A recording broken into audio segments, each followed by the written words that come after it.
پرسیاری 23 لە ئایا بەکارهێنانی کەلیمەی عیشق بۆ خۆی تەعالە جائیزە؟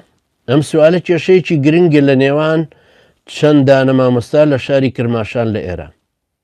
وەڵا براو کەلیمەی عیشق بۆ خۆی پەروەردگار بیدعەیە، جائیزش نییە بەکارهێنانی. جارت درۆیە عیشق بۆ خۆی پەروەردگار بەکار نایە. عیشق کەلیمەی عیشق غەرامە کە لە نێوانی دوو جنسی نێرومەیە دروستە بێ.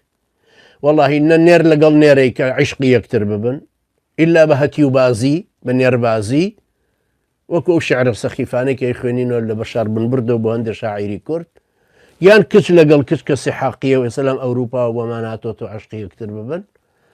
ئەجینا عیشق لە مەجالی عەبد و خۆی پەروەردگاران نییە. کەلیمەیەکیش نییە، نە لە قورئان هاتووێ نە لە سونەت هاتووێ، نە عولەما و نە سەحابە و تابعین بەکاریان نەهێناوە. کەلیمەیەکی بیدعەیە، بەڕاستی حەقارەتە و ئینسانی مسڵمانیش نابێ ئەم کەلیمەیە بەکاربێنێ.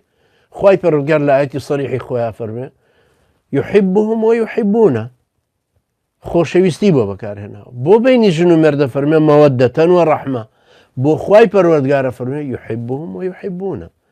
ئێمە لە خۆشەویستیمانە بۆ خۆی پەروەردگار ئەیپەرستین. ئەمەیە دەرەجاتەکان. ئەنجا کە تۆ ناوی ناوە عیشقەمە بەڕاستی لە لای گومڕایانی سۆفی ئەمە هەیە. کتێبی زوهد دەخوێنیتەوە، زوهدی ئیسلامی، بەرا لای حەسەنی بەسری، بەلای شێخ عەبدولقادری گەیلانی، بەلای ئەم پیاوە بەڕێزانە. بۆچی ڕوون بۆ لای ئیبن الفاڕد؟ بۆچی ڕوون بۆ لای حەلاج؟ بۆچی ڕوون بۆ لای فەلسەفەی استشراقی میسری کۆنیان کۆنفۆشیۆسی و مانەوی و زەردەشتی، یا فەلسەفەی ئیغریق و ڕۆمان؟